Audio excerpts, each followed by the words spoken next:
네, 첫 소식입니다. 정부가 오늘자로 이명박 전 대통령을 포함해 1,300여 명에 대해 신년 특별 사면을 단행했습니다. 여야 정치인과 박근혜 정부 주요 공직자들도 대거 이름을 올렸고 김경수 전 경남지사는 복권 없는 사면이 결정됐습니다. 나혜인 기자입니다.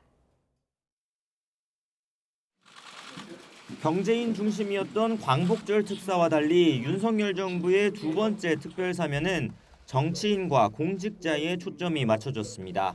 예상대로 이명박 전 대통령의 사면 복권이 결정됐습니다. 폭넓은 국민 통합의 관점에서 고령 및 수용 생활로 건강이 악화되어 현재 형 집행 정지 중인 이명박 전 대통령을 특별 사면 및 복권합니다. 횡령과 뇌물죄로 징역 17년을 확정받은 이 전 대통령은 지금까지 2년여 복역했습니다.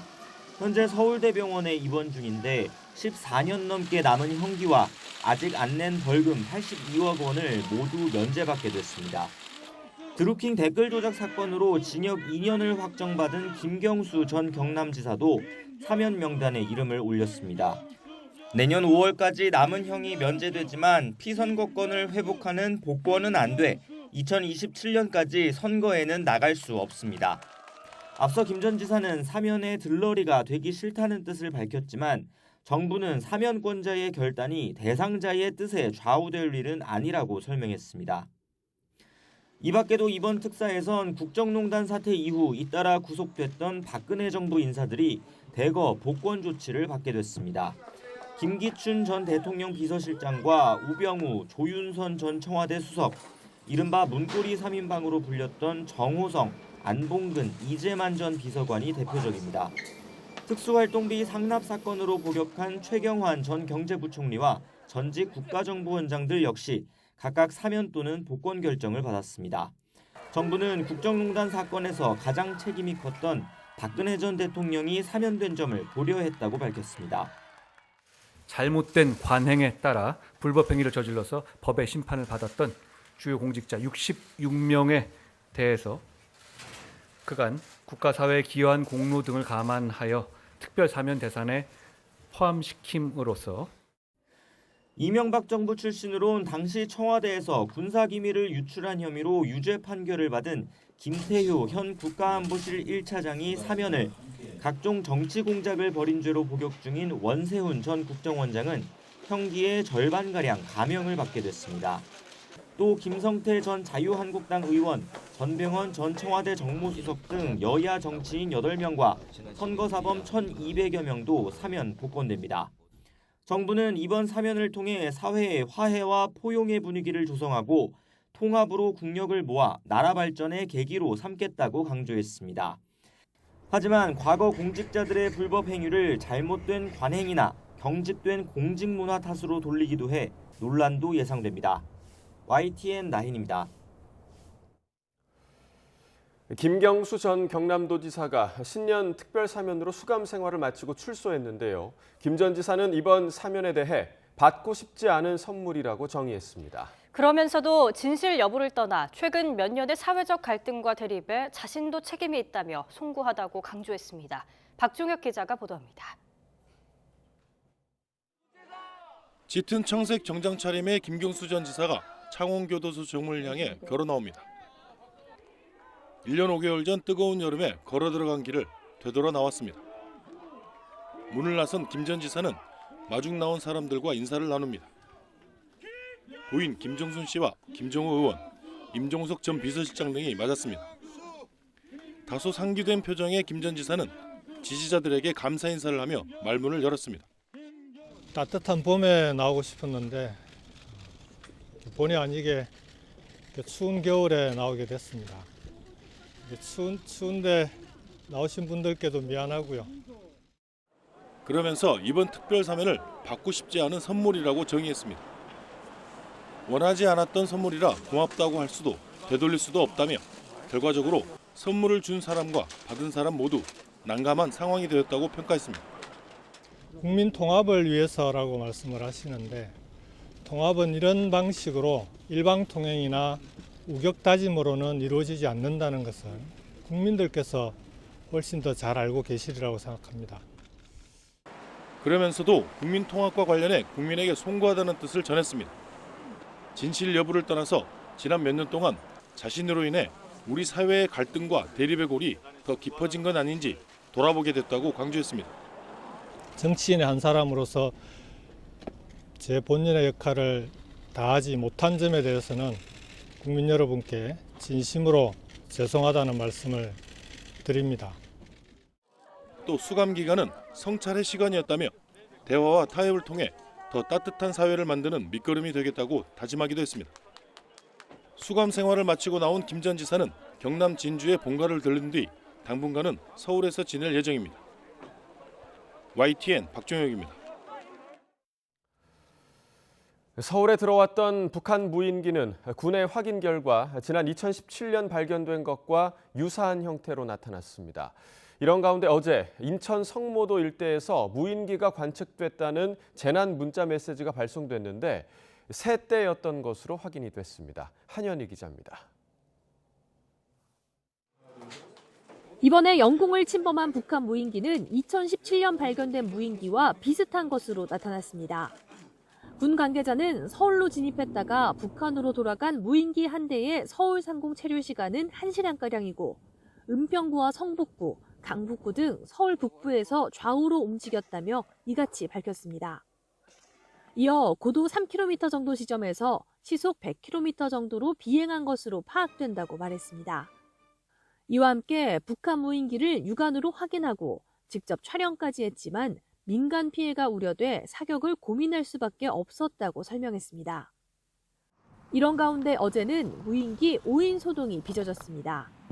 인천 강화군이 주민들에게 성모도 지역에 무인기가 관측됐다고 문자를 보냈는데 군 확인 결과 새 대로 결론난 겁니다. 보통 우리가 새 대로 볼 수 있는 정도 크기를 일단 비행기로 상정하고 비행 자체를 이 레이더로 탐지하고 그 다음에 이제 그것을 뭐 광학 장비나 기타 뭐 추적 같은 것들을 통해서 직접 쫓아가면서 추적을 하듯이 해가지고 경로를 보는 것이.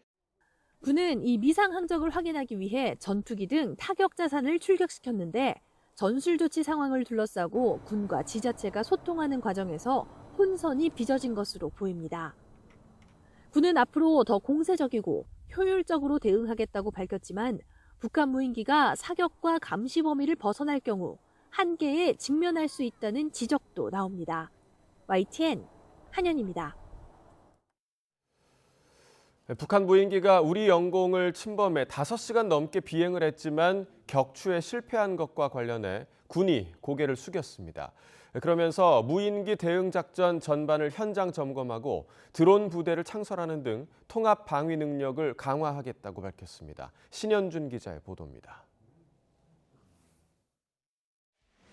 5년 만에 우리 영공을 침범한 북한 무인기 5대.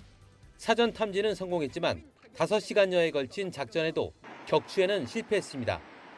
기관포 100여 발을 쏘고 군용기 20여 대까지 투입했지만 한 대도 잡아내지 못한 겁니다.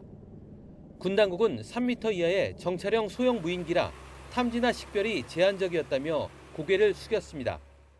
결과적으로 군의 대비 태세가 부족했던 점으로 인해 국민 여러분께 많은 심려를 끼쳐드렸습니다. 대비 태세에 대한 비판이 이어지자 군은 대응 능력을 강화하겠다고 밝혔습니다. 부대별 탐지와 타격 능력을 강화해 유사시 공세적으로 투입하고 전력 강화를 위한 다양한 능력의 드론 부대를 조기에 창설하기로 했습니다. 적의 주요 군사 시설을 감시 정찰하고 물리적, 비물리적 타격 자산, 그리고 스텔스 무인기 등을 확보하여 이를 통합 운영함으로써 정찰 등 작전 능력을 강화하겠습니다. 합참은 또 이번 무인기 대응 임무를 수행한 부대를 방문해 작전 전반에 대한 조치를 점검하고 있습니다. 하지만 북한의 무인기가 첫 출몰한 이후 8년이 지났는데도 아직 효과적인 대응책을 마련하지 못했다는 비판은 피하기 어려워 보입니다. YTN 신현주입니다. 밤사이에도 미상 항적이 포착돼 공군 전투기가 출격하면서 수도권을 중심으로 굉음 신고가 빗발쳤습니다. 오늘 새벽 0시 40분에서 1시 사이에 서울 북부와 인천, 경기 고양, 김포시 등에서 전투기 굉음 소리가 들린다는 신고가 경찰에 잇따라 접수됐습니다. 군 관계자는 정체를 알 수 없는 항적이 식별돼 공군 전투기가 출격했지만 특이 사항이 없어 상황을 종료했다고 전했습니다.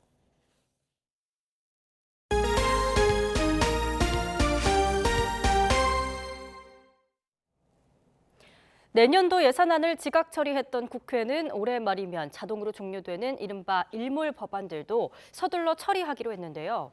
하지만 이견을 좁히지 못하면서 오늘 본회의에서 처리하긴 사실상 어려워졌는데 여야가 또 약속을 어겼다는 비판을 피하기는 어려워 보입니다. 황윤태 기자입니다.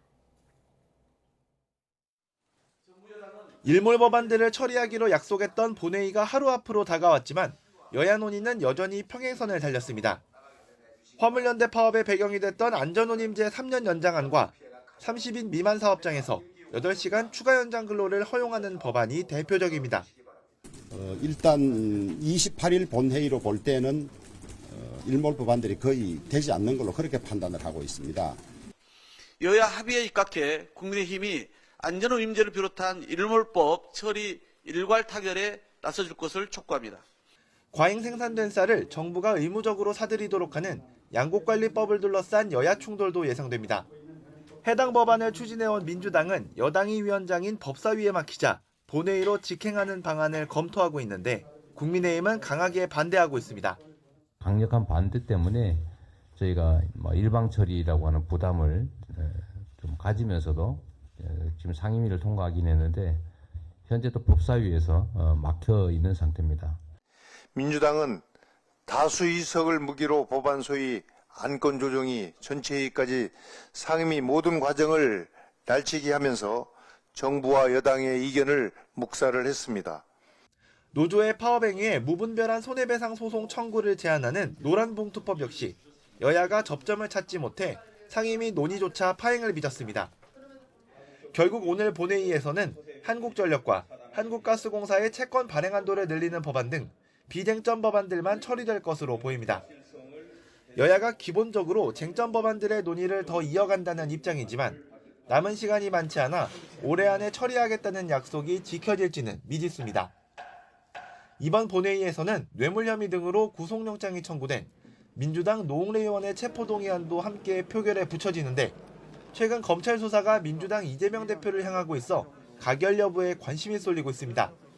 YTN 황윤태입니다. 윤석열 대통령은 혈세가 이권 카르텔에 쓰인다면 국민이 용납하지 않을 거라며 국가보조금 관리 체계의 전면 재정비를 지시했습니다. 노동조합에 이어 시민단체의 회계 투명성을 확립하겠다는 방침입니다. 조은지 기자입니다.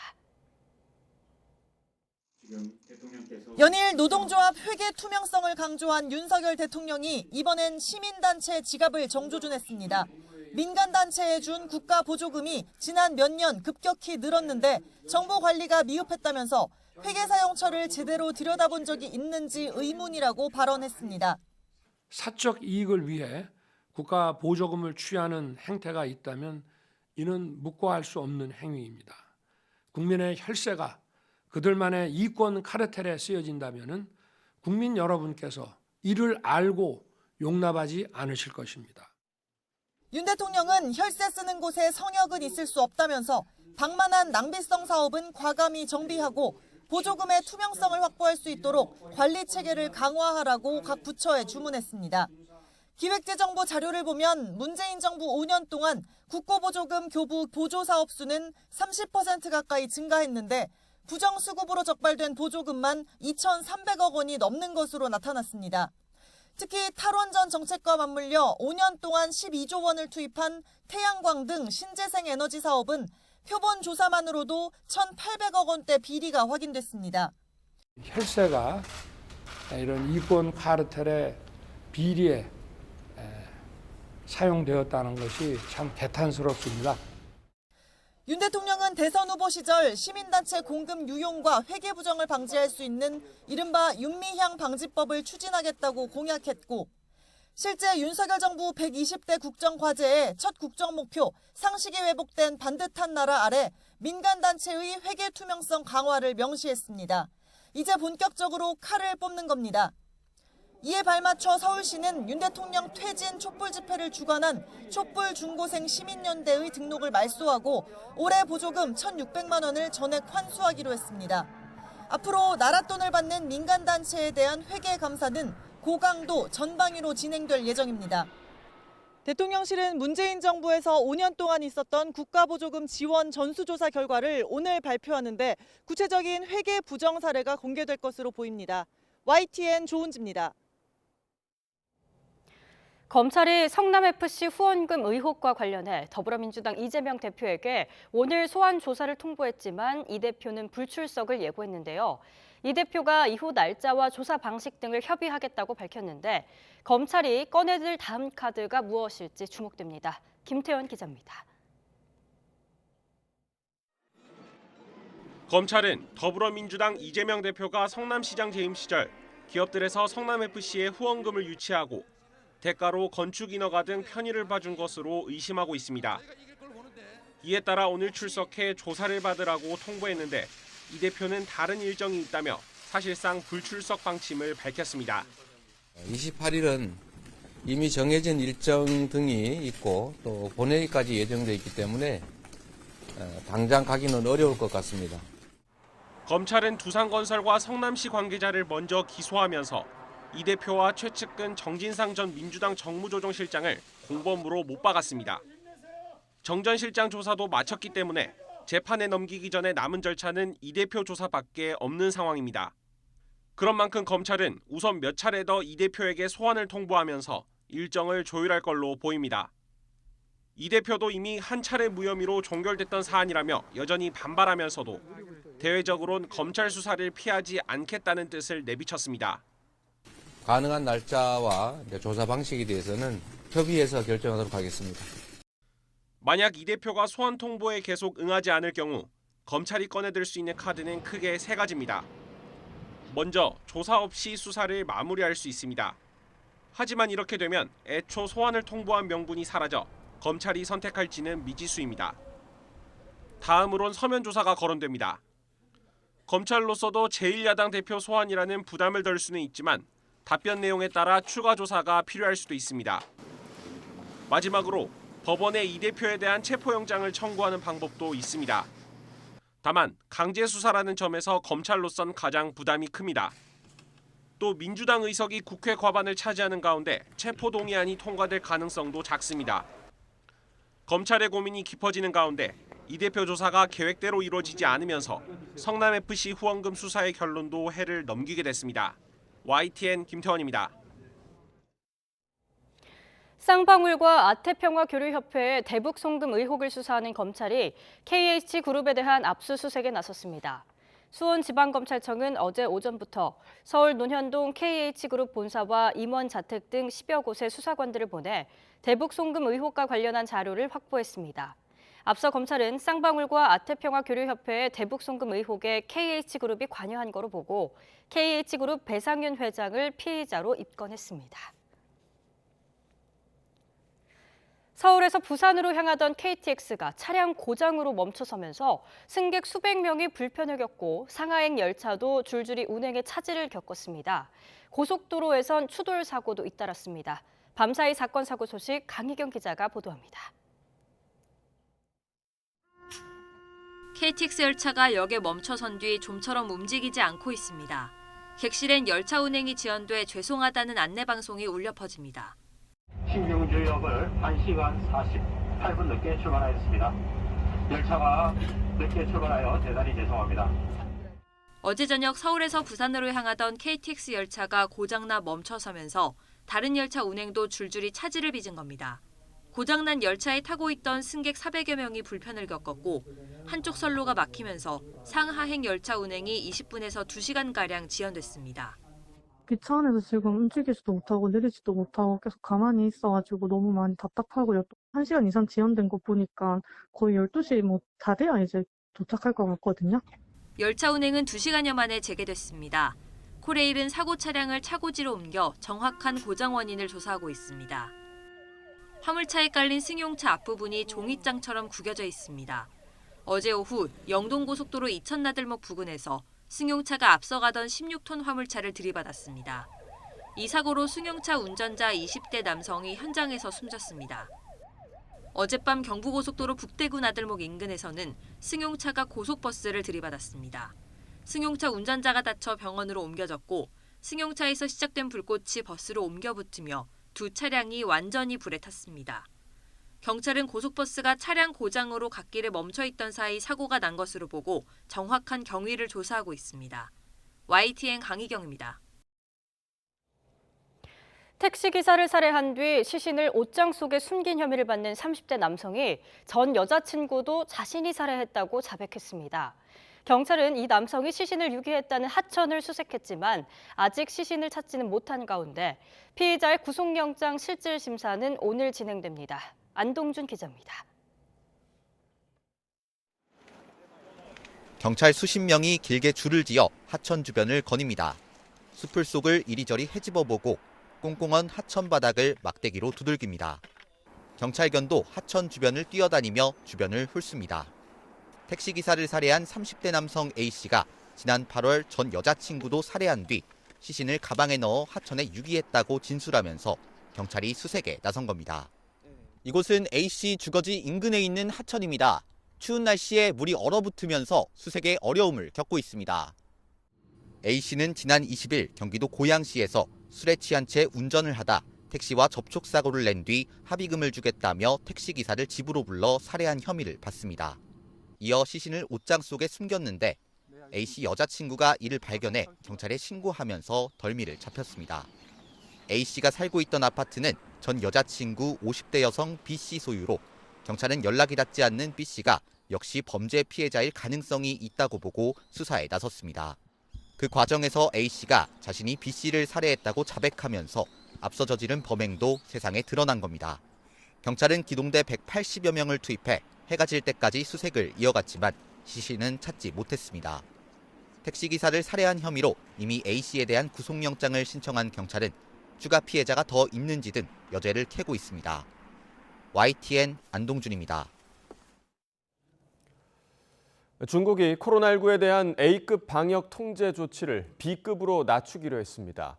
지난 3년 동안 닫혔던 국경도 다시 열리는데요. 중국인들의 해외여행 검색은 곧장 10배나 뛰었고 또 가고 싶은 곳 10곳에 한국도 꼽혔습니다. 베이징 강정규 특파원입니다. 제로 코로나가 폐지된 뒤 처음 맞는 연말, 중국인들이 성탄절보다 더 챙긴 날이 있습니다. 12월 26일 국부인 마오쩌둥의 생일을 기념하며 중국 특색의 자유를 만끽한 겁니다.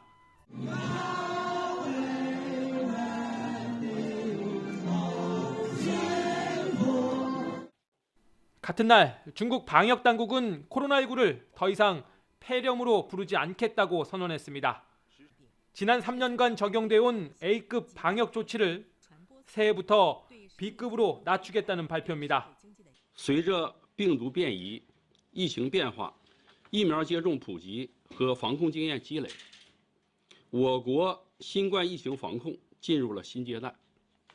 길때는 한 달 가까이 됐던 입국 격리도 폐지돼 48시간 음성 증명만 있으면 통과입니다.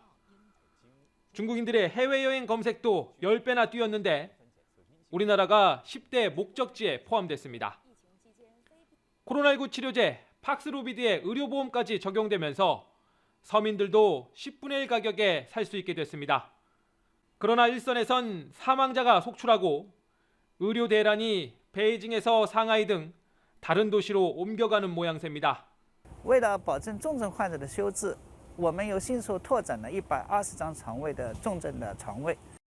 12월에만 2억 5천만 명이 감염됐다는 추산이 나오는 가운데 중국이 자국 내 민간 기관에 코로나 유전체 분석을 금지했다는 외신 보도가 나왔습니다. 2020년 말 인도에서 나온 델타 변이처럼 새롭게 파이 변이가 출현할 수 있다는 우려 속에 중국의 불투명한 정보 공개는 또다시 논란을 예고하고 있습니다. 베이징에서 YTN 강정규입니다. 제로 코로나 정책을 폐기한 중국이 코로나19 방역 차원에서 제한해온 자국민들에 대한 일반 여권 발급을 내년 1월 8일부터 점진적으로 정상화하기로 했습니다.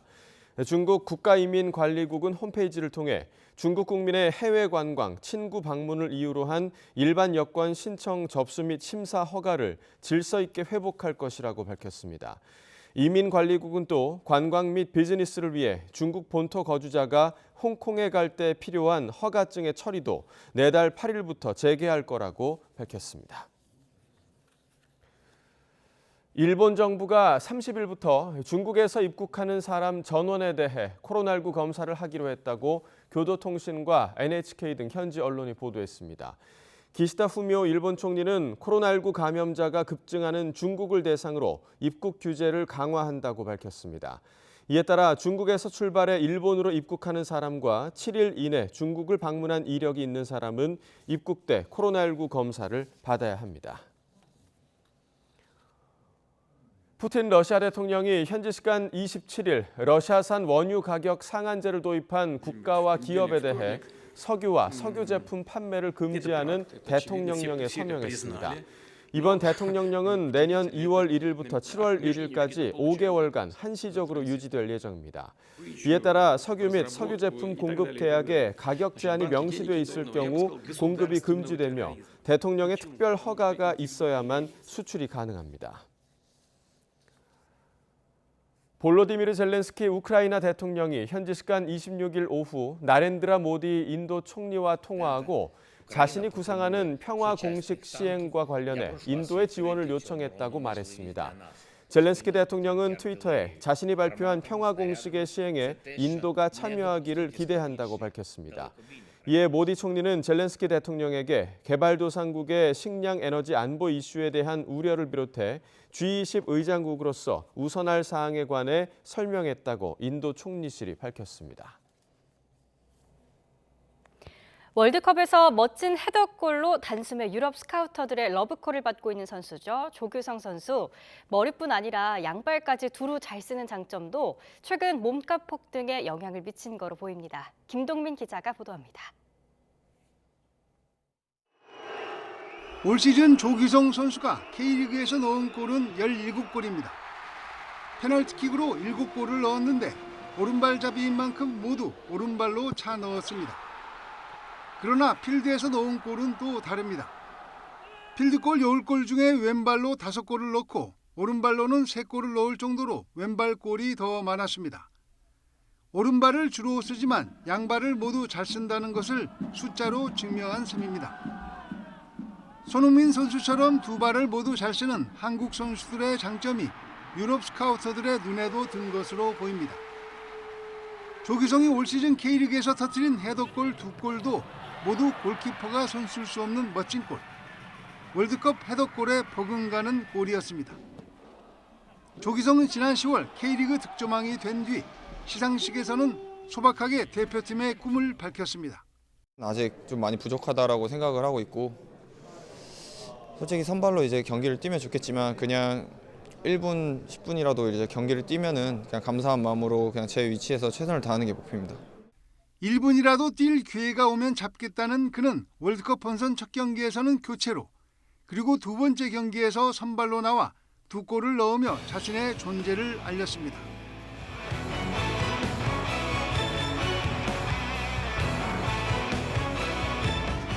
대한민국 축구 대표팀의 스트라이커로 각인된 조규성의 도전이 어디에서 계속될 것인지 겨울 이적 시장에서의 행보가 주목됩니다. YTN 김동민입니다. 여자농구 정규리그가 선두 우리은행의 독주 속에 전반기를 마쳤습니다. 하지만 전력에서 이탈했던 최고 센터 박지수가 전반기 막판에 복귀하면서 후반기 전체 판도에도 큰 영향을 미칠 전망입니다. 허재원 기자입니다. 국보급 센터 박지수가 전력에서 이탈했던 여자 프로농구 전반기는 우리은행의 독주를 막을 팀이 없었습니다. 우리은행은 13연승을 포함해 전반기 16승 1패로 선두 질주를 이어가고 있습니다. FA로 새로 합류한 국가대표 포워드 김단비가 올 시즌 벌써 3번의 트리플 더블을 달성하는 등 압도적인 활약으로 팀의 선두 질주를 이끌었습니다. 전반기 일정을 모두 마친 여자 프로농구는 3주간의 긴 휴식기에 돌입했습니다. 다음 달 8일에는 코로나19로 중단됐던 올스타전이 3년 만에 열리는데 6년 연속 올스타 투표 1위를 차지했던 김단비가 7년 만에 1위 자리를 내줬습니다. 뭐는 영원한 게 없다고 저는 생각하고 있기 때문에 언젠가는 내려오는 거고, 또 제가 내려왔다는 거는 그만큼 저희 어린 선수들이 올라왔다는 거니까 좋게 생각하고 있고. 후반기 태풍의 노는 박지수가 복귀한 지난 시즌 통합 우승팀 KB입니다. 공황장애 진단을 받고 전력에서 이탈했던 박지수는 지난 17일 경기부터 뛰기 시작해 서서히 컨디션을 끌어올리고 있습니다. 전반기 마지막 경기였던 25일 신한은행전에서는 2차 연장 끝에 지긴 했지만 30.8리바운드를 올리며 후반기 대활약을 예고했습니다. KB는 플레이오프 진출 마지노선인 4위에 4경기 차로 뒤져 있지만 일단 플레이오프에 올라가기만 하면 전체 판도를 뒤엎을 수 있는 폭발력을 지니고 있다는 평가입니다. YTN 허정원입니다. 프로농구 안양 경기에서 박지훈이 막판 활약한 인삼공사가 캐롯의 짜릿한 역전승을 거뒀습니다. 박지훈은 종료 18초를 남기고 무려 7점을 쓸어 담아 84대82 승리를 이끌었습니다. KT는 현대모비스를 제압하고 3연승을 기록해 꼴찌에서 탈출했습니다. 프로배구 김천 경기에서 GS칼텍스가 도로공사를 꺾고 3연승 3위로 뛰어올랐습니다. 외국인 선수 모마와 부상에서 회복한 강소희, 유서연이 고르게 활약하며 3대1로 이겼습니다. 남자부 KB손해보험은 2년 만에 V리그로 돌아온 대체용병 비에나가 33점을 퍼부어 한국전력을 7연패에 밀어넣고 최하위에서 벗어났습니다. 피아니스트 이혁 씨가 세계적 권위의 롱티보 국제 콩쿠르 우승 이후 처음으로 한국 공연을 위해 귀국했습니다. 이혁 씨는 콩쿠르를 경연회장이 아닌 축제로 즐긴다며 젊은 음악가의 다양한 소신을 밝혔습니다. 신웅진 기자가 만나봤습니다.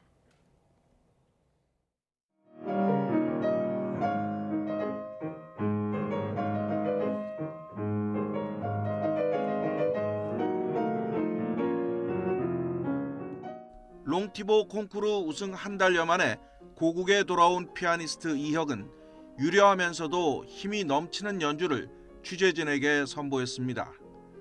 23살의 젊은 음악가는 콩쿠르를 숨막히는 경연장이 아니라 동료들에게 배우고 음악을 즐기는 축제라고 규정합니다. 다양한 또 레파토리와 다양한 작곡가분들의 곡들을 익힐 수 있는 그 재미가 저에게 굉장히 커서 저는 그 콩쿠르를 준비하는 그 과정 자체를 굉장히 즐겨요. 콩쿠르 도전 계획이 또 있느냐는 질문에 대해 내년에는 일단 롱티보 우승 투어와 개인 발전에 집중하겠다며 여지를 남겼습니다. 얼마 전 소아 환우들을 위해 연 자선 콘서트와 관련해 오래된 꿈 중 하나였다며 앞으로도 계속 이어갈 것이라고 다짐했습니다. 음악으로 제 개인의 명예를 추구하는 것 그 이상인 저는 사회에 제가 할 수 있는 음악으로 보탬이 되고자 하는 그런 마음이 항상 어릴 때부터 있었어요. 바이올린과 재즈 타악기 연주 등 다양한 재능을 겸비한 이혁 씨는 얼마 전 바르샤바 국제 체스 대회에서 3위를 차지했다며 체스는 취미 이상의 것이라고 소개했습니다. 그랜드 마스터가 아직까지 저희 한국 체스계에 없는 상황이기 때문에 저희가 굉장히 높은 꿈이 있습니다. 한번 꼭 도전해보고 싶습니다. 연주자에 대한 응원은 한국 관중이 단연코 세계 1위라며 고국에서의 공연은 언제나 설레고 소중하다는 청년 피아니스트 이혁. 지난 5월 시벨리우스 콩쿠르에서 우승한 바이올리니스트 양인모와 더불어 더 위너스라는 콘서트로 오늘 한국 팬들과 송년회를 합니다. YTN 신홍진입니다.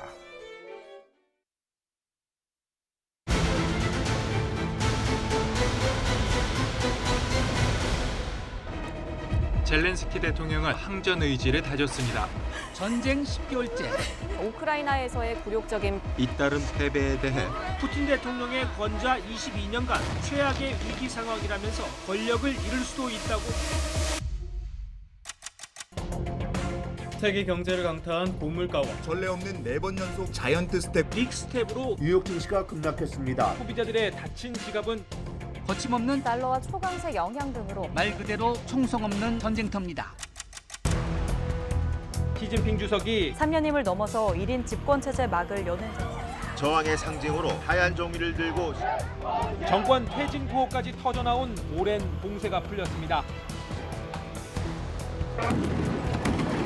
충격범 야마가미 데스야는 원한이 있었고 옛 통일교와 관계를 끊도록 하겠다며 악화하는 여론 속에 이번 최장수 총리의 마지막 길을 많은 국민이 지켜보며 애도했습니다.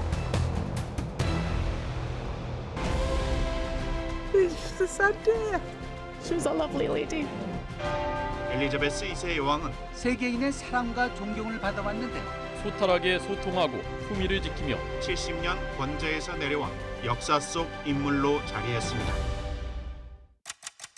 해를 거듭할수록 빙하가 무서운 속도로 녹아내리고 최악의 가뭄에 최악의 홍수를 겪고 1,100명이 넘는 사람이 숨지고 하루 앞도 장담할 수 없는 고통의 나날이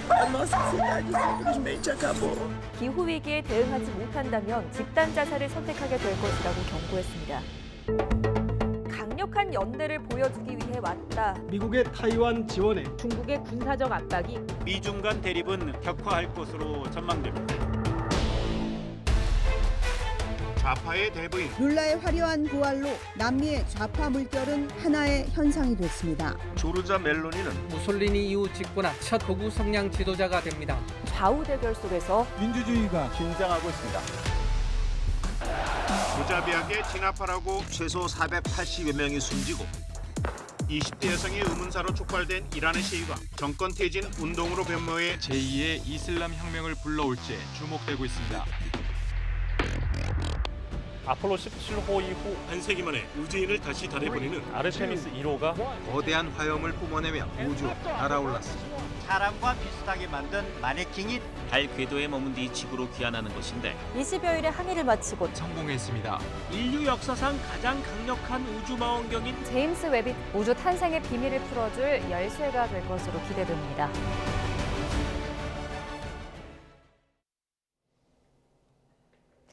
오늘 아침 출근길 어제보다 추위는 덜하지만 중부지방을 중심으로 약하게 눈이 내리고 있습니다. 내리는 눈이 얼어 도로가 무척 미끄러울 것으로 보이는 만큼 출근길 교통안전에 각별히 유의해 주시기 바랍니다. 또 오후부터는 찬바람이 강해지면서 기온이 크게 오르지 못하겠습니다. 오늘 서울의 한낮 기온은 영하 2도로 예년 기온을 4도나 밑돌면서 춥겠습니다. 오늘 아침까지는 중부지방에 밤사이에는 서해안을 중심으로 1cm 안팎의 눈이 조금 내리겠습니다. 또 밤사이 중국발 스모그가 유입되면서 경기 남부와 영서, 충북은 종일, 그 밖의 지역은 한때 일시적으로 공기가 탁하겠습니다. 호흡기 건강관리에도 신경 써주시기 바랍니다. 현재 기온 살펴보겠습니다. 현재 서울 기온 영하 1.5도, 대전 영하 4.2도, 광주는 영하 2.3도를 나타내고 있습니다. 오늘 낮 기온은 어제보다 3에서 5도가량 낮아 춥겠습니다. 서울 한낮 기온 영하 2도, 청주 영하 1도, 대구는 4도가 예상됩니다. 주 후반에는 대체로 맑은 날씨가 이어지면서 대기의 건조함은 더욱 심해질 전망입니다. 지금까지 날씨 정보였습니다. 이명박 전 대통령이 신년 특별 사면으로 자유의 몸이 됐습니다. 복권 없는 사면으로 풀려난 김경수 전 경남도지사는 국민께 송구하다면서도 이번 사면에 대해 받고 싶지 않은 선물이라고 밝혔습니다. 그제 우리 영공을 침범한 북한 무인기는 서울 상공을 1시간가량 비행했던 거로 드러났습니다.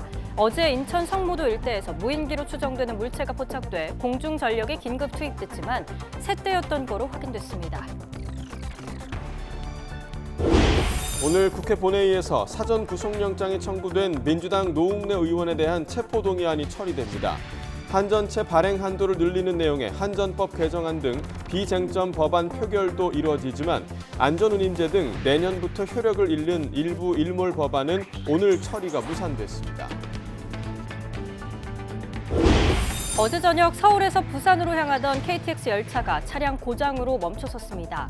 열차 운행은 2시간여 만에 재개됐지만 승객 400여 명이 후속 열차로 갈아타는 불편을 겪었습니다.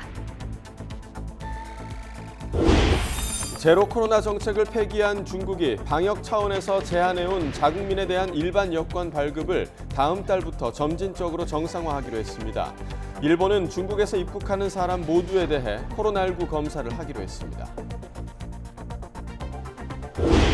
오늘 아침까지 중부지방에 1cm가량의 눈이 내리고 밤부터 서해안에 눈이 내릴 거로 보입니다. 강원과 충북은 종일, 다른 지역은 한때 초미세먼지 농도가 짙게 나타나겠습니다.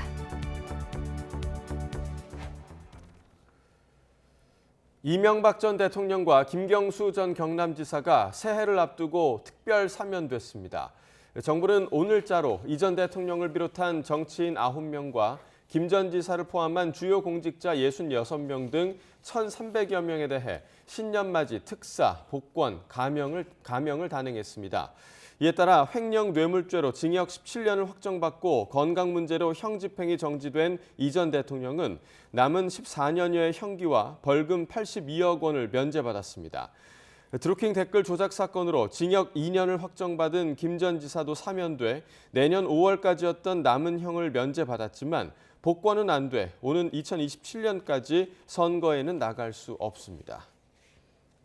네, 이번 신년 특사 명단을 받아본 여야의 반응 확연히 엇갈렸습니다. 국민의힘은 윤석열 대통령이 통합 의지를 드러냈다고 평가했지만 민주당은 부패, 적폐 세력의 부활이라며 비판했습니다. 정현우 기자입니다.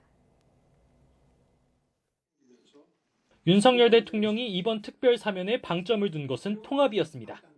이번 사면을 통해 국력을 하나로 모아나가는 계기가 되기 바랍니다. 국민의힘도 대통령 결정에 힘을 실었습니다. 이명박 전 대통령뿐 아니라 김경수, 전병헌, 신계륜 등 야권 인사도 포함해 통합에 향한 의지를 보여줬다는 겁니다. 사면에 정치가 있을 수 없습니다. 갈등을 벗고 통합을 지향하는 윤석열 대통령의 결단을 반면 더불어민주당은 이명박 부패 세력과 박근혜 적폐 세력을 풀어준 묻지마 대방출이라며 맹비난했습니다. 적폐 청산을 수사로 인기를 얻은 윤 대통령이 이제는 적폐 세력과 한 배를 타고 특히 만기 출소가 불과 넉 달 남은 김경수 전 지사를 복권 없이 사면 만에 장기수 MB에 들러리를 세웠다며 격앙된 반응을 보였습니다. 들러리를 세우겠다. 최소한의 명분이라도 갖추겠다. 이런 의도로밖에 안 보이는데 오히려 그런 행태가 훨씬 더 모욕적이고. 신년 특사로 여야 갈등의 골은 더 깊어졌습니다. 여기에 친문적자 김경수 전 경남지사 사면 이후 민주당 내 친명 비명 간 갈등 구도가 어떻게 전개될지가 또 다른 관전 포인트로 남게 됐습니다. YTN 정현우입니다. 북한 무인기가 우리 영공을 침범했을 때 지상 대공포는 이를 자체적으로 유효하게 탐지하지 못한 것으로 나타났습니다. 합동참모본부는 그제 영공을 침범한 북한 무인기들은 국지 방공 레이더와 열상 감시 장비로 탐지와 식별이 이루어졌다고 설명했습니다. 이어 지상 배치 대공 무기로 사격하려면 자체 탑재한 탐지 장비로 목표물을 포착해야 하는데 북한 무인기들이 우리 대공 무기들의 유효 사거리나 탐지 범위를 벗어나 탐지되지 못했다고 덧붙였습니다. 합참은 우리 영공을 침범한 북한 무인기 5대를 격추하지 못한 것에 대해 사과하고 무인기 대응 전력을 강화하겠다고 밝혔습니다. 강신철 작전본부장은 군이 영공을 침범한 적 무인기 5대를 탐지 추적했지만 격추하지 못했다는 점에 대해 송구하게 생각한다고 밝혔습니다. 이어 우리에게 실질적인 위협이 되는 적 공격용 무인기는 우리 탐지 타격 자산으로 대응할 수 있지만 정찰용 소형 무인기는 3m급 이하 작은 크기로 현재 우리 군의 탐지 타격 능력으로는 제한되는 부분이 있었다고 설명했습니다. 그러면서 탐지 자산은 초기부터 무인기를 탐지할 수 있게 적극 운용하며 타격 자산도 공세적으로 투입하겠다고 강조했습니다. 윤석열 대통령이 북한 무인기가 우리 영공을 침범한 것과 관련해 전 정부를 직격했습니다. 지난 2017년부터 드론 대응 훈련이 없었고 전력 구축도 미비했기 때문에 벌어진 일이라며 책임을 돌린 건데요. 이 야당은 대통령실이 NSC조차 열지 않고서 전 정권을 탓한다며 안보 무능이라고 비판했습니다. 박석영 기자입니다. 국무회의를 주재한 윤석열 대통령은 북한 무인기 침범 사건의 원인이 문재인 정부에 있다고 짚었습니다. 지난 2017년 무인기 침범 이후에도 드론 대응 관련 훈련이 전무했고 전력 구축이 미비했기 때문에 벌어진 일이라는 겁니다. 훈련을 아주 전무했다고 하는 것을 보면 참 이런 북한의 선의와 군사 합의에만 의존한 대북 정책이 얼마나 위험한 것인지. 윤 대통령은 군용 무인기 도발 관련 내년 대응 전력 예산이 50% 삭감됐다며 국회도 비판했습니다. 동시에 드론 부대 창설 계획을 앞당기겠다고 약속했습니다.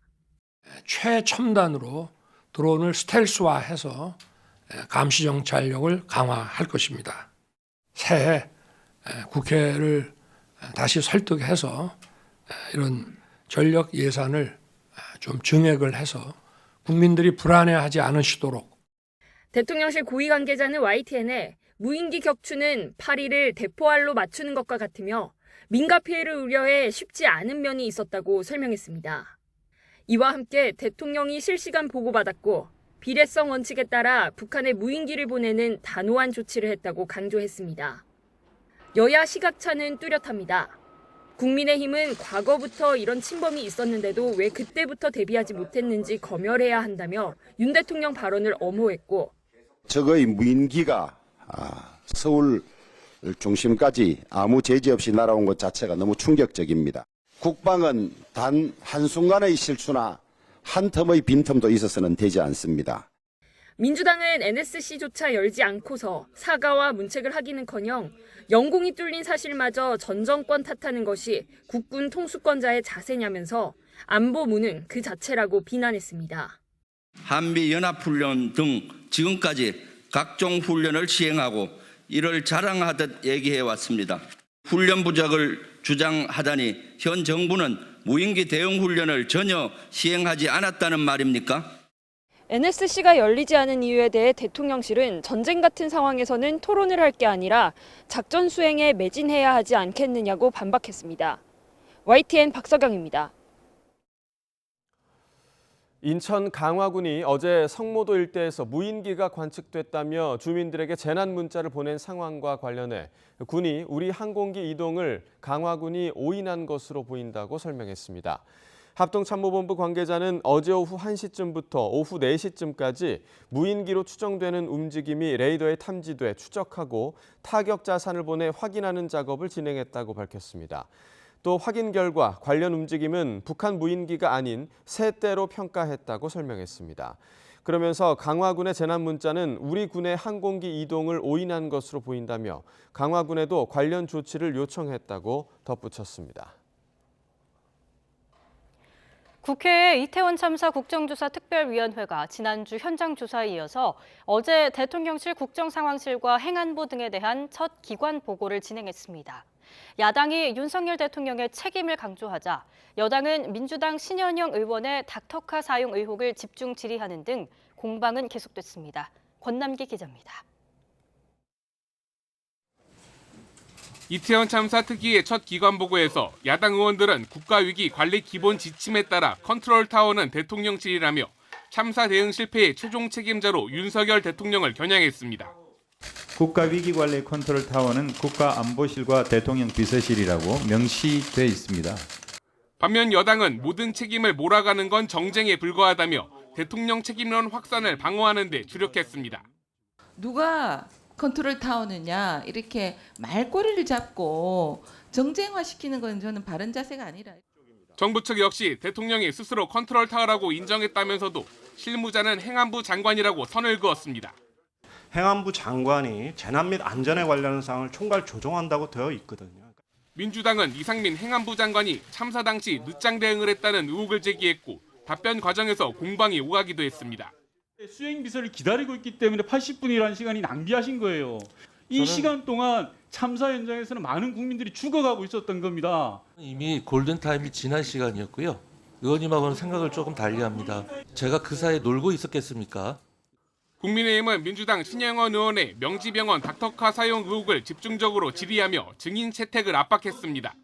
지연한 15분 동안에 얼마나 많은 생명들이 왔다 갔다 한 줄 압니까?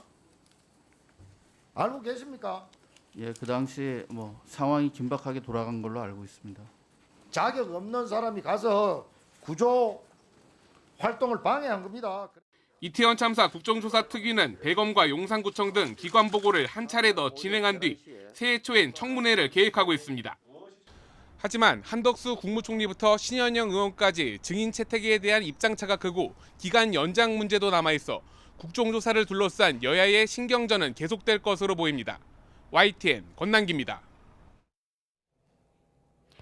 이태원 참사 국정조사 첫 기관 보고에 참석한 유족들은 질의가 여야 책임 공방으로 흐르자 거세게 항의했습니다. 일부 유족은 이상민 행정안전부 장관의 손을 잡고 눈물과 함께 진상규명을 거듭 호소했는데요. 손효정 기자가 취재했습니다. 이태원 참사에 대한 진상규명을 하자고 모여놓고 여야가 서로 상대만 탓하자 유족들은 거세게 항의했습니다. 장관이라 사람이 어떻게 애들이 어떻게 죽었나 그거 따보고서는 뭘 하겠다는 거야. 쟁점을 토론하란 말이야. 우리 애들이 왜 죽었는지 그걸 말해. 무슨 일이 있었는지. 강한님 국정조사 필요 없어요. 필요 없어 진짜. 이렇게 할 거면 뭐하래. 왜 좁디 좁은 골목에서 미처 꿈을 피지 못한 자식들이 또 사랑하는 가족들이 목숨을 잃어야 했는지 끝내 오열했습니다. 우리들은 다목적 체육관에서 부여받은 식별번호가 있어요. 왜 병원이 아닌 다목적 실내 체육관으로 갔느냐고요. 먼저 떠난 이들을 조금이라도 보듬어 주길 바라는 간절한 마음. 그런데도 여야는 이내 치고받는 공방전으로 다시 빨려 들어갔습니다. 뭐 회의를 이런 식으로 해요? 아니 방귀 낀 사람이 성낸다고 이거 뭔 소리예요 이거 지금? 주무부처 장관 등 참석자들의 불성실한 태도도 도마 위에 올랐습니다. 조경 장관님 많이 피곤하신가요? 아닙니다. 많이 졸리신 것 같은데 유가족분들도 여기 와 계신 만큼 좀 자세를 바로 하고 진상규명 또 책임자 처벌과는 거리가 멀어 보였던 이태원 참사 국조특위 첫 기관 보고. 그럼에도 유족들은 아직 신락 같은 희망을 지우지 않고 있습니다. 저 믿을 거예요.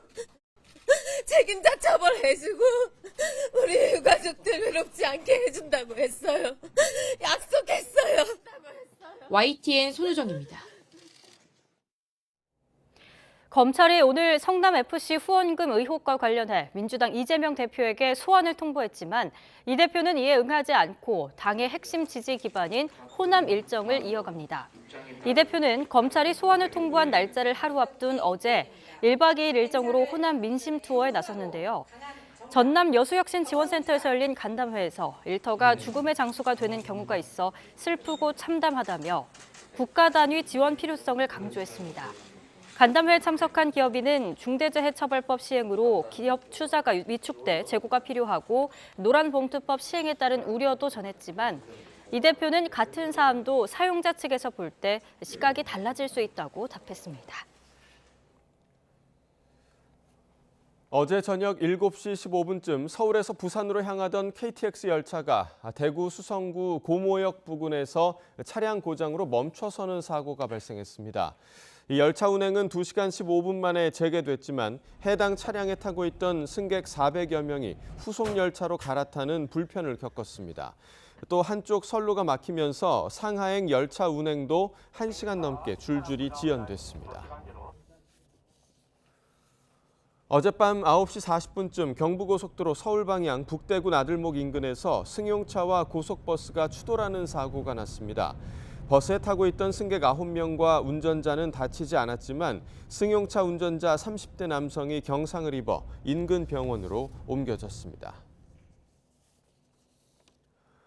어제 오후 6시쯤 경기도 수원시 매탄동 사거리에서 시내버스와 통근버스, SUV 차량이 잇따라 부딪히는 사고가 났습니다. 이 사고로 60대 통근버스 운전자와 승객 5명이 경상을 입어 인근 병원으로 옮겨졌습니다. 노동계가 강추위 속에 오체투지 행진을 여는 등 이른바 노란봉투법으로 불리는 노동조합법 개정을 위한 총력전에 들어갔습니다. 하지만 국회 논의는 성과가 없고 또 경영계의 반대도 극심한 상황이어서 전망은 아직 안개 속입니다. 김근우 기자가 보도합니다. 흰색 저고리를 입은 사람들이 한겨울 차가운 도로 위로 온몸을 내던집니다. 비정규직 노동자들이 신체 5부분을 땅에 닿도록 절하면서 나아가는 이른바 오체투지 행진에 나선 겁니다. 이들은 2박 3일 일정으로 대통령실이 있는 이곳 용산을 출발해 여의도 국회까지 오체투지로 행진할 계획입니다. 강추위도 아랑곳하지 않고 길 위에 엎드리는 까닭은 노동조합법 2조와 3조를 개정하기 위해서입니다. 비정규직 노동자들이 살 수 있게 노조법 2조 3조를 반드시 개정해야 합니다. 그것이 이 비정규직 노동자들이 인간다운 삶을 할 수 있는 시작이라고 생각합니다. 노조법 2조 개정안에는 특수고용, 간접고용 노동자들이 자영업자가 아니라 근로자임을 인정해 노조를 만들고 사용자와 교섭할 수 있게 하는 내용이 담겼습니다. 또 이른바 노란봉투법으로 불리는 3조 개정안은 파업을 이유로 수백억 원대 소송을 당하지 않도록 사측의 손해배상 청구를 특별한 경우로만 제한하는 게 골자입니다. 더불어민주당 중앙당사에서 점거 농성을 벌이고 있는 민주노총도 국회 앞에서 결의대회를 열고 2박 3일 집중투쟁에 들어갔습니다. 우리의 존재 자체를 부정하는 자들과 노동조합을 중심으로 내 삶을 바꾸겠다는 자들 간의 대결전입니다. 함께 싸웁시다. 반드시 쟁취해냅시다. 노동계가 총력전에 돌입한 이유는 노조법 개정안의 연내 통과 여부가 불확실한 탓입니다. 국민의힘은 민주노총 방탄법이라며 강하게 반대하고 있고 민주당의 움직임 역시 적극적이지 않은 가운데 개정안은 여전히 국회 소위원회 문턱을 넘지 못하고 있습니다. 합의 없이 안건 상정을 해서 올리는 데 대해서는 심히 유감스럽게 생각합니다. 수백만 노동자들이 고통에 신음하고 있는데 그런 부분들에 대해서는 해소도 안 하고 손해배상과 가압류는 사측이 노조의 불법 행위를 방어할 유일한 수단이라는 경영계의 논리도 걸림돌입니다. 그 법 체계의 근간을 흔들어서 노동 분쟁을 폭발적으로 증가시키고 기업 경쟁력을 크게 훼손할 것으로 우려됩니다. 때문에 혹한 속 투쟁이 언제 끝날지도 지금으로선 기약하기 쉽지 않아 보입니다. YTN 김근우입니다. 지난 10월 SPC 계열 평택 제빵 공장에서 20대 근로자가 식품 혼합기에 끼어 숨진 사고가 발생한 이후 SPC는 대대적인 안전조치 강화를 약속했습니다. 그런데 고용노동부 점검 결과 SPC 계열사 대부분의 사업장에서 법 위반 사실이 드러났습니다. 최명신 기자가 보도합니다. 계열사 제빵 공장의 20대 근로자 끼임 사망 사고 이후 안전경영 강화를 약속한 허영인 SPC그룹 회장. 안전한 일터가 될 수 있도록 헌신의 노력을 기울이겠습니다. 약속은 잘 지켜졌을까? 고용노동부가 SPC의 모든 계열사 사업장에 대해 기획감독을 벌였더니 86.5%에 달하는 사업장에서 270건이 넘는 산업안전보건법 위반 사실이 적발됐습니다. 법 위반 행태도 다양합니다. 자율안전 확인 신고를 하지 않은 식품 혼합기 40대와 컨베이어 1대가 적발돼 사용 중지 명령을 받았습니다. 해당 사업장 26곳의 대표에 대해선 현재 사법조치 절차가 진행 중입니다. 식품 혼합기 덮개를 설치하지 않거나 안전관리자를 선임하지 않은 곳도 있었고 노사가 참여하는 산업안전보건위원회를 구성하지 않거나 산업재해 조사표를 제출하지 않은 곳도 있었습니다. 식품 혼합기, 컨베이어 등 위험 기계 기구를 사용하는 사업장에서 덮개 등 방호 장치를 설치하지 않거나 정비 등 작업할 때 운전 정지를 하지 않는 등 기본 안전조치 미흡 사항이 다수 발견되었습니다. 근로기준법 위반 사례도 116건에 달합니다. 연장, 야간, 휴일 근로수당 12억 원을 제때 지급하지 않거나 모성보호와 특별연장 관련법을 준수하지 않다 적발됐습니다. 노동부는 7,200만 원의 과태료를 부과하고 법 위반이 심각한 5건에 대해선 사법 처리할 예정입니다. 이에 대해 SPC는 산업안전 관련 99%, 근로감독 관련 80%에 대해 이미 개선 조치를 완료했으며 나머지 사안들도 조속히 조치할 예정이라고 밝혔습니다. 노동부는 이와 함께 식품혼합기와 유사한 위험기계를 다루는 식품제조업과 펄프 제조업 등에 대한 불시감독을 벌여 2,100여 건의 법 위반 사항을 적발했습니다. 노동부는 이 가운데 특히 위험한 수준의 사출 성형기나 혼합기 등 74대에 대해 사용 중지를 명령하고 위반 사항이 드러난 942개 회사에 대해선 28억 원의 과태료를 부과했습니다. YTN 최명신입니다. 코로나19 유행 이후 30대 남성의 정신건강에 빨간불이 켜졌습니다. 우울증은 물론 이 극단적 선택을 생각하는 사람이 늘어난 건데 경제적 이유가 원인으로 꼽힙니다. 신윤정 기자가 보도합니다.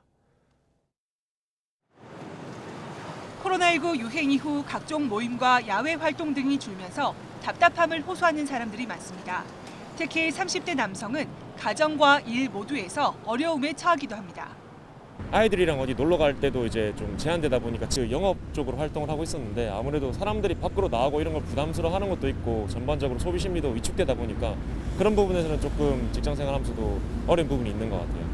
실제로 우리나라 성인 가운데 코로나를 겪으며 정신건강이 가장 나빠진 것도 30대 남성인 것으로 조사됐습니다. 질병관리청이 코로나 유행 전후 우울장애 유병률을 비교해보니 30대 남성이 전체 성인 가운데 증가폭이 가장 큰 것으로 나타났습니다. 우울장애에서 그치지 않고 극단적 선택을 생각한 경우도 30대 남성에서 가장 많이 늘었습니다. 지난해 조사에서 1년 이내에 자살을 구체적으로 계획한 30대 남성은 2019년 조사 때보다 6배 가까이 치솟았습니다. 전문가들은 경제적 어려움을 가장 먼저 꼽았습니다. 경제 활동을 가장 왕성하게 해야 하는 시기에 코로나로 직격탄을 맞거나 코로나19 유행 이후 집값 등이 급등한 뒤 상대적 박탈감과 무력감 등을 호소하는 경우가 늘었다는 겁니다.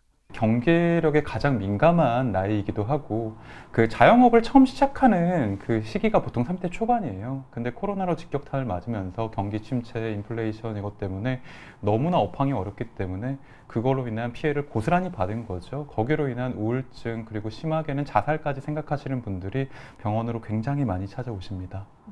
또 바깥 활동이 줄어들면서 공감과 소통, 스트레스 해소의 기회가 사라진 것도 정신 건강을 악화시켰을 것으로 보입니다. 질병청은 이번 조사로 30대 남성에 대한 관심과 모니터링이 필요한 것으로 확인됐다며 지속적으로 관리하겠다고 밝혔습니다. YTN 신윤정입니다. 미리 보는 오늘입니다. 군 당국이 오늘 오후 긴급 현안 보고를 진행합니다. 이종섭 국방부 장관과 김승겸 합참 의장 등 군 고위 관계자들은 오늘 국회에 출석해서 북한 무인기의 영공 침범 상황과 우리 군의 대응 조치 등을 설명할 예정입니다. 민간단체 국가보조금 지원 관련 전수조사 결과가 오늘 공개됩니다. 앞서 윤석열 대통령은 어제 국무회의 발언에서 지난 몇 년 동안 민간단체 국가보조금이 급격히 늘었지만 정부 관리는 미흡했고 회계 사용처를 제대로 들여다본 적 있는지 의문이라고 지적했습니다. 비쟁점 법안이 오늘 국회 본회의에서 처리됩니다. 국회는 어제 법제사법위원회 문턱을 넘은 한전법과 가스공사법 등을 오늘 오후 본회의에서 표결할 예정인데요. 다만 내년부터 효력이 상실되는 일부 일몰 법안은 여야 간 이견으로 오늘 본회의 처리가 무산됐습니다. 뇌물수수 등 혐의로 사전 구속영장이 청구된 더불어민주당 노웅래 의원에 대한 체포동의안이 오늘 오후 국회 본회의에서 표결에 붙여집니다. 무기명으로 진행되는 오늘 표결은 재적의원 과반이 출석해 출석의원 과반이 찬성하면 가결됩니다. 택시기사를 살해한 뒤 시신을 옷장에 숨긴 혐의를 받는 30대 남성의 구속 여부 오늘 결정됩니다. 이 남성은 지난 20일 경기도 고양시에서 음주운전을 하다 택시와 접촉 사고를 낸 뒤 합의금을 주겠다며 집으로 불러 살해한 혐의를 받는데요. 또 경찰 조사에서 지난 8월 50대 전 여자친구를 살해한 뒤 시신을 유기했다고 진술한 거로 파악됐습니다. 지금까지 미리 보는 오늘이었습니다.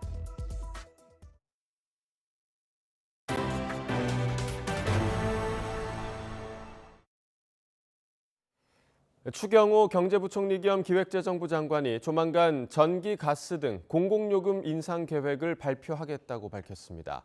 다만 겨울철 난방 수요 등을 고려해 가스요금 인상은 내년 1분기 이후로 미루는 방안도 검토하고 있다고 말했는데요. 추경호 부총리의 말을 들어보겠습니다.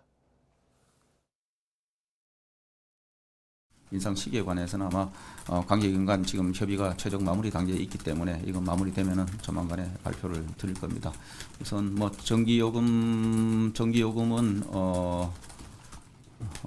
아마 곧 내년 1, 4분기에 얼마 정도 올리게 될지 그거를 발표하게 될 거고, 가스 요금은 저희들이 일단 이 LNG 가격 흐름을 계속 지켜보고 있기는 합니다만은 동절기에 부담이 굉장히 커질 수 있기 때문에 1, 4분기를 지나서 또 인상하는 방안까지도 대안으로 놓고 검토를 하고 있고. 글로벌 경기 침체 여파가 계속되면서 우리 경제의 버팀목인 반도체 산업의 하락세가 가팔라지고 있습니다. 이 메모리 반도체를 주력으로 하는 삼성전자와 SK하이닉스의 4분기 실적 전망치가 갈수록 하향 조정되고 있습니다. 박홍구 기자입니다. 지난 3분기 영업이익이 1년 전보다 3분의 1 감소하며 어닝 쇼크를 기록했던 삼성전자. 하지만 4분기 실적 전망은 더 어둡습니다. 증권가에서 예상하는 평균 영업이익은 7조 4천억 원으로 3개월 전에 예상했던 것보다 35%가 줄었으며 일주일 전 전망치보다도 악화했습니다. 메모리 반도체가 전체 매출의 95%를 차지하는 SK하이닉스는 10년 만에 첫 분기 적자가 유력합니다.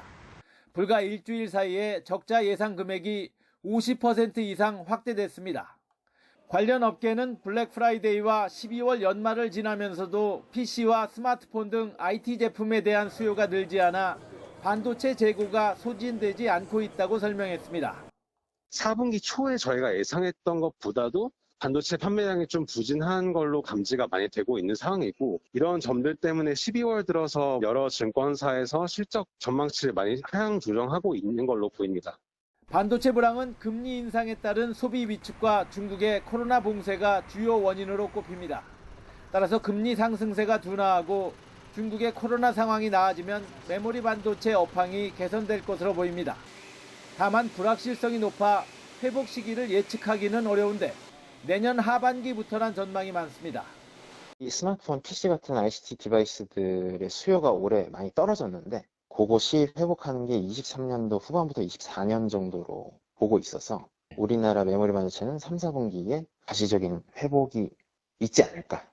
반도체는 생산량의 90% 이상이 수출되고 전체 수출에서 차지하는 비중이 20%에 달해 우리에겐 가장 중요한 수출 품목입니다. 하지만 반도체 한파로 내년 반도체 수출은 올해보다 15% 감소하고 그에 따라 전체 수출도 4% 마이너스 성장이 예상된다고 무역협회는 내다봤습니다. YTN 박홍구입니다. 미국이 중국의 반도체 굴기를 견제하면서 가장 큰 수혜를 입은 나라는 타이완과 베트남인 것으로 나타났습니다.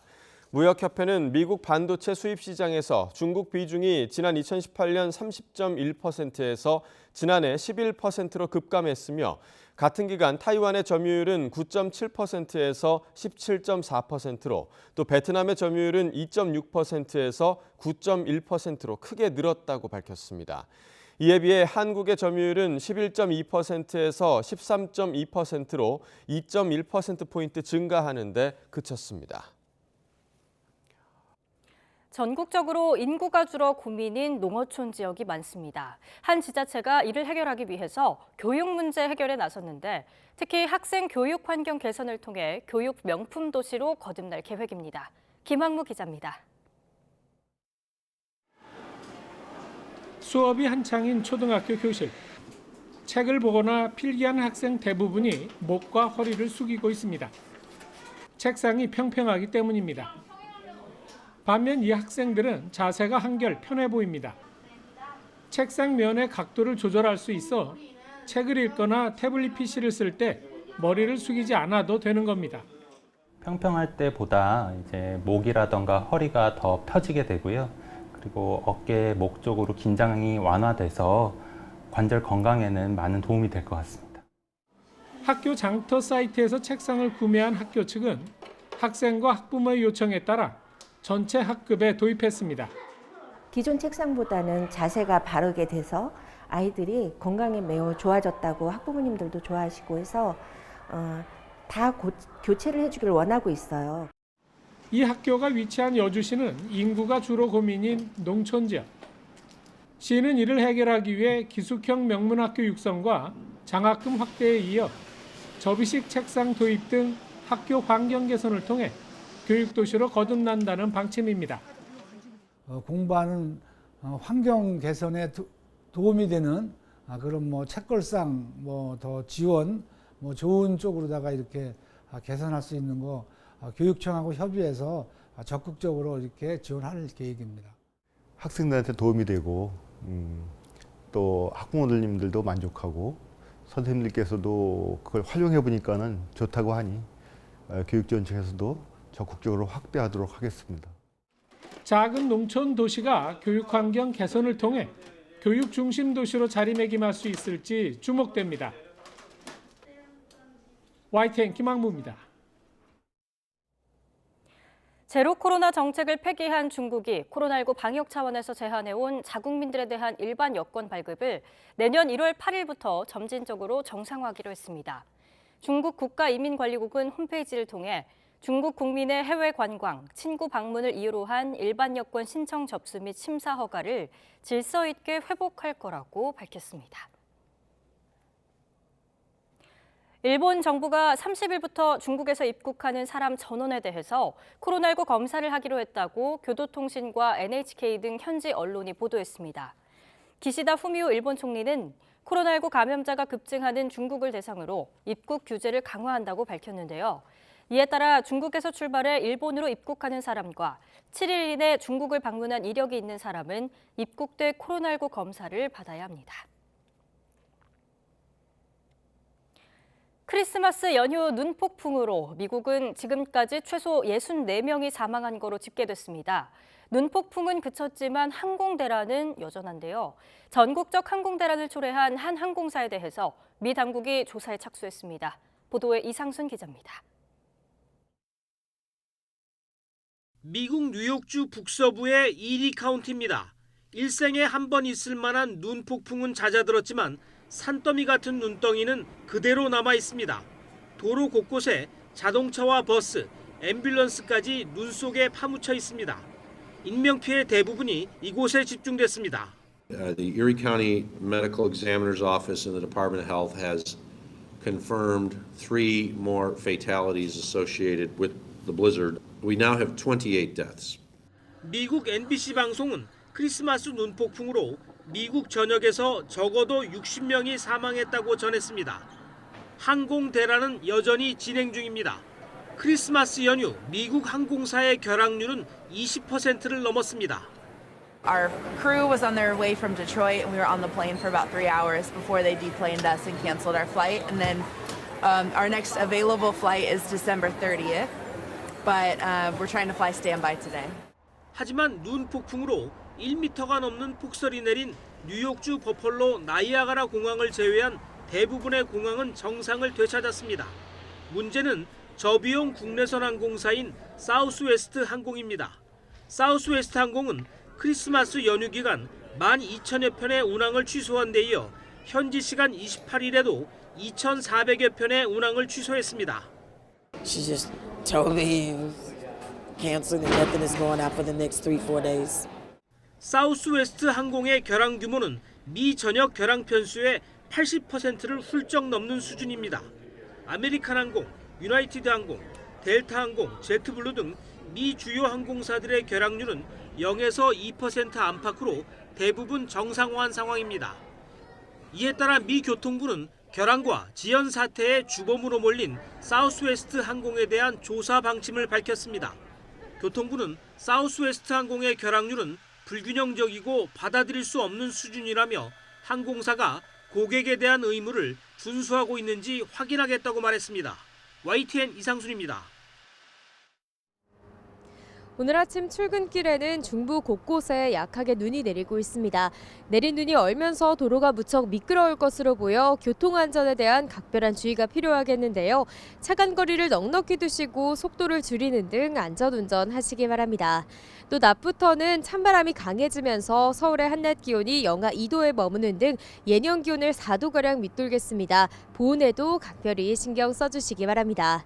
오늘 아침까지는 중부 곳곳에 밤사이에는 서해안에 눈이 내리겠습니다. 예상되는 눈의 양은 1cm 안팎으로 많지는 않겠습니다. 현재 기온 살펴보겠습니다. 현재 서울 기온 영하 1.5도, 대전 영하 4.2도, 부산은 0.2도를 나타내고 있습니다. 오늘 낮 기온은 어제보다 3에서 5도가량 낮아 춥겠습니다. 서울 한낮 기온 영하 2도, 청주 영하 1도, 광주는 3도가 예상됩니다. 주 후반에는 대체로 맑은 날씨가 이어지면서 대기의 건조함은 더욱 심해지겠고요. 2023년의 첫날인 일요일에는 추위가 잠시 주춤하겠지만 이후에는 다시 기온이 내림세를 보이면서 예년보다 추운 날씨가 이어질 전망입니다. 밤사이 중국발 스모그가 유입되면서 오후까지 곳곳에서 초미세먼지 농도가 짙게 나타나겠습니다. 외출하실 때는 미세먼지용 마스크를 착용하는 등 호흡기 건강관리에도 신경 써주시기 바랍니다. 지금까지 서울 상암동에서 YTN 윤수빈입니다.